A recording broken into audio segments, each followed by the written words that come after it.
বন্ধুরা এই দেখো এখানে নিয়ে এসেছে চিংড়ি মাছ। আমি এটাকে আলু পটল দিয়ে রান্না করবো। কীভাবে করবো সেটাই তোমাদের সাথে শেয়ার করবো, তো দেখতে থাকো। সমস্ত বন্ধুদের জন্য রইল অনেক অনেক ভালোবাসা। তো আজকে নিয়ে চলে এসেছি আরেকটা ছোট্ট মিনি ব্লগ। তো আশা করি তোমাদের হয়তো ভালো লাগবে। তো ভিডিওটা দেখতে থাকো। তো দেখো আমার আলু পটলটা ভাজা হয়ে গেছে, এখন আমি মাছটাকে ভেজে নেব।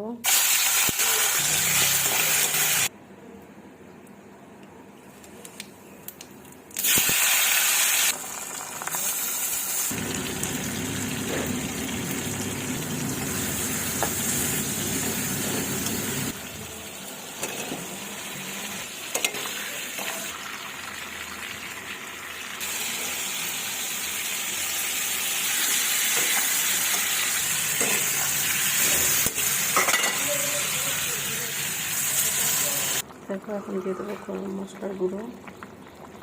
তো দেখো ফাইনালি আমার তরকারিটা কমপ্লিট হয়ে গেছে। তো কেমন লাগলো, যদি ভালো লাগে তো একটু লাইক কমেন্ট শেয়ার করে দিও। টাটা।